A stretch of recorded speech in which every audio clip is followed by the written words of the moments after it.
Do you love breakdowns? Do you need stats? Do you crave insight? Download the AllStar app. UFC, Bellator, PFL 1 Championship, and more. Ad-free, fully customizable. Download the best app in the business. Link in descriptions. Let's get into Jon Jones first, man. Jon Jones goes in there, and I see people online complaining about, like, they wanted to see a fight, and I'm like, yo, you don't want to be fighting like a fight of the night in the heavyweight division. You want to go in there and clean house quick and get that strap. Dan, what did you think of this performance?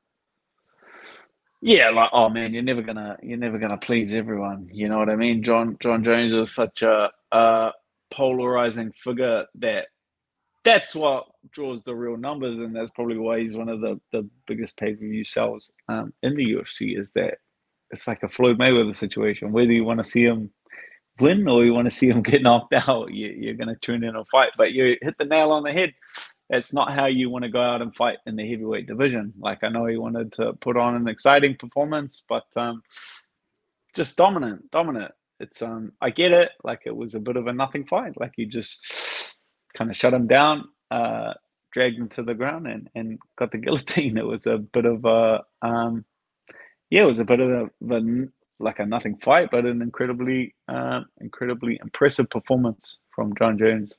Definitely, yeah, warrants his praises. He took his time. He moved up to heavyweight, and he got the job done like he hadn't had any time off, which is yeah, picture perfect situation for Jon Jones. Yeah, man, it was picture perfect, and there was a lot of talk ahead of the fight. People waiting for. I never seen so many men waiting for someone to take their clothes off to see how they look. You know what I mean? Like, there was a lot of people waiting for Jon Jones to show his body. You know what I mean? Like, that was just weird the whole week. I Yeah, was just yeah, watching yeah. people try to, and they were body shaming him and shit. I'm just like, just very That's just odd. That's just dumb. Like, that's just what comes with size. Like, what comes with size is is like fat. Fat comes with muscle. Like, they work two and two. Like, if he would have shown up and he would have been like 12 pack vascular, like, that would start asking some questions, definitely, because that's like impossible. And we've seen it in the past, like Alistair Overeem put on 10, 20 kilos and that be pure muscle, but that's just not that's just Natural. not like naturally possible. You know what I mean? But yeah, he looked. That's just how to do it naturally. He took his time and he shifted the weight on properly, and that's just what it looks like. You know what I mean? And it's not so much like boxers that walk around like the lighter boxers like Usyk and stuff like that, which are only, like 110 kilos. Like, under that, like, these are guys that need that agility for like punching. And then when it comes to like grabbing a hold of some guy and making him carry a weight, that's when the wrestling and the grappling gets involved. You're gonna want to carry as much weight as possible, and whether that's muscle or whether that's fat, that's weight, man. Like, that's where it doesn't really matter in the heavyweight division. So yeah, I was a bit like confused by it. Like, yeah, he didn't look like a bodybuilder, but you don't have to look like a bodybuilder in a fist fight. That's not the objective of it. Do you feel like we saw enough from Jon Jones? Because like, everybody wanted to see, is he as fast? Is he as quick? Will he move the same way that he did in light heavyweight? And I thought the whole time, like, of course he's not gonna move the same way. He's weighing 20, 30, 40 more pounds than he did before. You know what I mean? Like, when he competed. So what did you think about his movement and how he looked ahead of even just getting the takedown? That's like perfect situation, right? Is that he didn't show it. Like, when every time you step out there and fight and compete, get in there with someone, you obviously want to get the job done as dominantly as possible.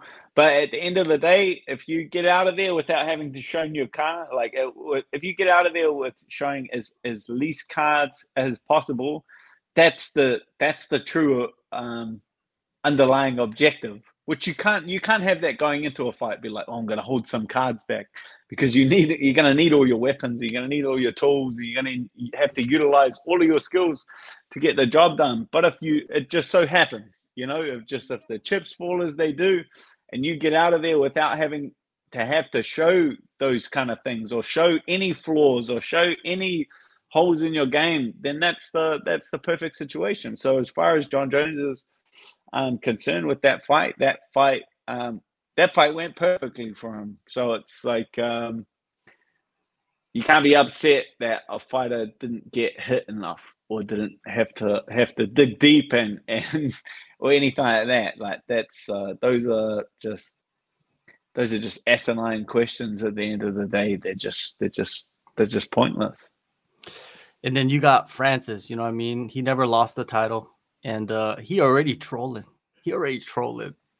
Already. He's out there tweeting, "Good job, Johnny boy. Sincerely, the heavyweight king." He's already trolling him, man. I love it. I love that Francis is sitting out there outside, not even contract to the UFC, but he kind of does hold the title, man. Like, he didn't lose it. So it's like he could say something to Jon Jones and continually troll Jon Jones if he really wanted to. Like, if he wanted to play that game, right? Nah. No? That's not how it works. Like you don't like your that statement appeals to probably 5% of people that watch the UFC. Like I feel like that statement appeals to like a very small people that know the game very well. Your average Joe, 95% of the people that bought that pay-per-view tonight, they've already forgotten about it. Like they move so quickly, they jump so fast. They see that title strapped around Jon Jones' waist. He's the champion, and that's just the way it is. Like Francis doesn't have the title anymore. That was the undisputed title on the line. That wasn't an interim championship or anything like that. So as far as the history books go, Jon Jones is the champ, and that's where that conversation ends. Would the UFC be willing to bring Francis back? I'm sure they would.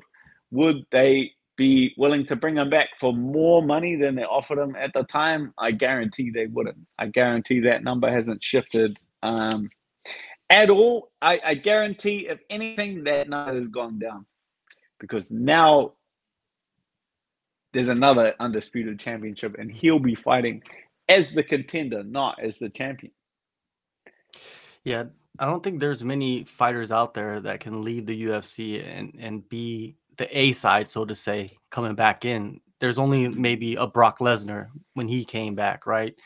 And he was demanding the amount of money that he wanted, and he would probably get it because he can bring a different demographic into the UFC and sell pay-per-views. I feel like Francis is not the same level as a Brock Lesnar. Nah, like he brought all those other eyes. He brought the whole wrestling community, which it's as close to combat sports. Like it's the entertainment side of combat sports. That's just what it is. So that's as close to they have a very similar system. Like people are used to paying for pay-per-views. People are used to it's a very similar system. I feel like there's a very large shared fan base among the wrestling community and the MMA community. Like there's a lot of people that I guarantee that watch both, and Brock Lesnar brought a lot of eyes to the division. So I don't think that it's the same for Francis Ngannou. I feel like Francis' next step would be going away and having one of these boxing fights and yeah, one or two big boxing fights, and he'll probably get paid as much money as 10 UFC fights for two of these boxing fights. Like it's just the truth of the situation. Yeah, there you go, man. The main event. Now we got Jon Jones. He's gonna probably fight Cyril Gane. He's gonna probably fight Stipe, right? Stipe and Jon Jones. That's to me, that's a more interesting fight right there. I think there's gonna be a lot more hype around that fight. Definitely with the skill set that Stipe has. And and I like that Jon Jones called him out, because Stipe widely considered the greatest heavyweight of all time. So let's see what happens with that. Valentina, man, she gets choked out. A lot of people believe that would probably never happen, and it happened against Grasso, who was a heavy underdog, man. MMA, man, is the craziest fucking sport in the world.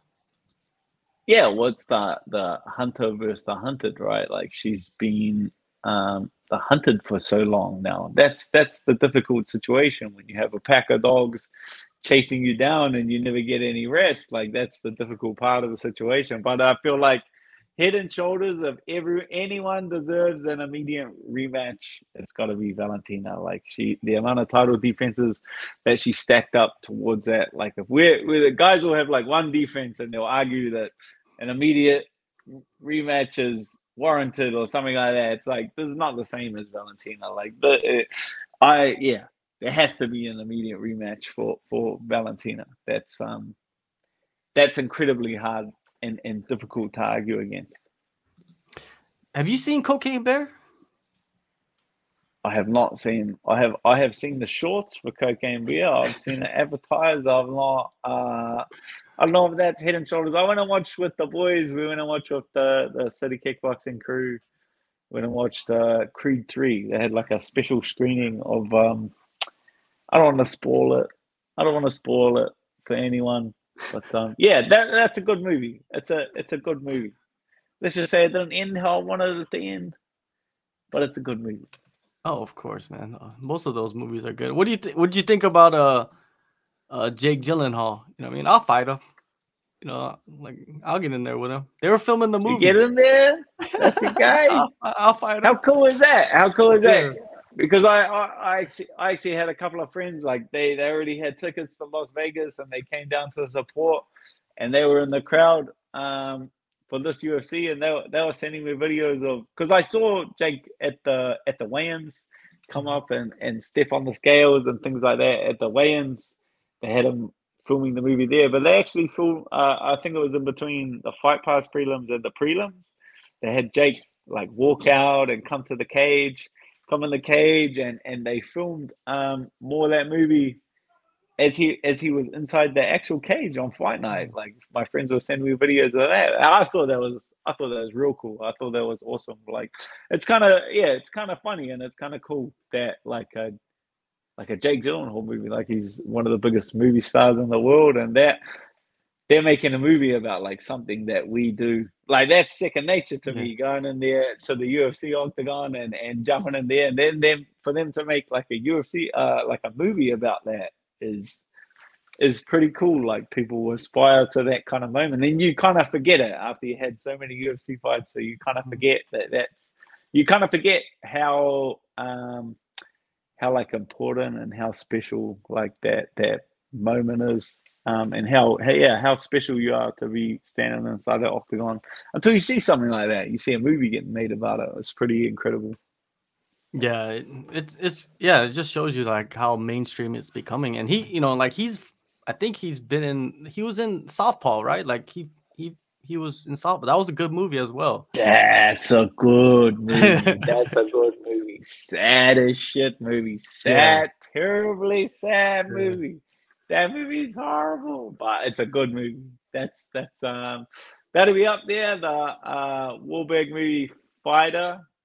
Yeah. That's a good boxing movie, but Southpaw's got to be up there with some of my favorite. Obviously, one of my favorite fight movies will be $1 Million Baby. Even I think that's the saddest movie of all time.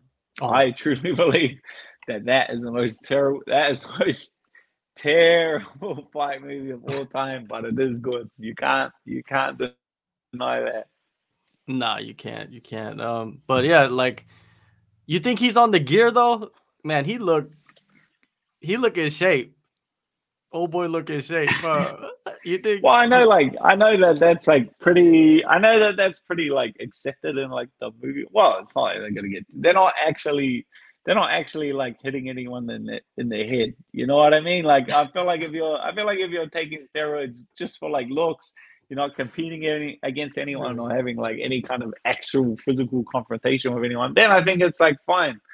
Then I think it's like do whatever you want to do with your own body. But yeah, go nuts. I'm sure he is. What if that was part of the narrative in that movie? We just don't know yet that he got popped for like PEDs by USADA, and that's part of the movie. That would make it realistic, right? In Roadhouse, I've seen the movie. It's a great movie. Patrick Swayze, I know that.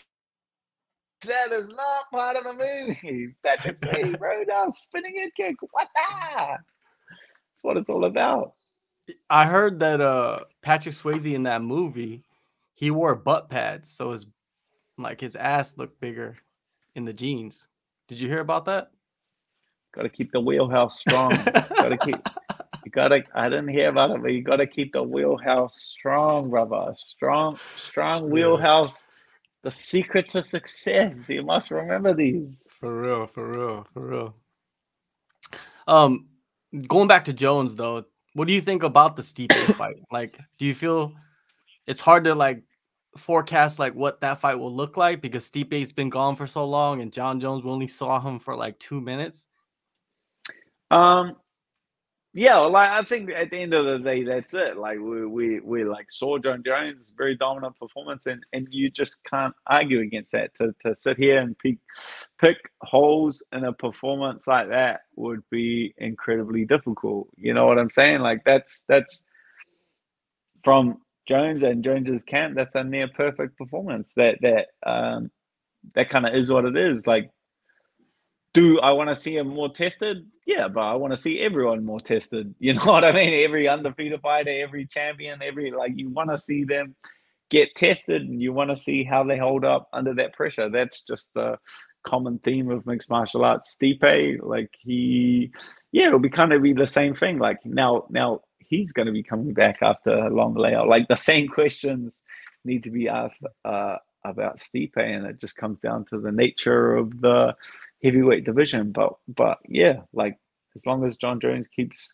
answering these questions that people keep asking, and that comes with longevity. We all know how difficult it is to hold up under the longevity of the heavyweight division. Like it gets like one or two title defenses at heavyweight, and people are going, "Man, this is the best guy that's ever been inside the octagon." Like that's just what it comes down to. It's an incredibly difficult division to kind of string any kind of wins together.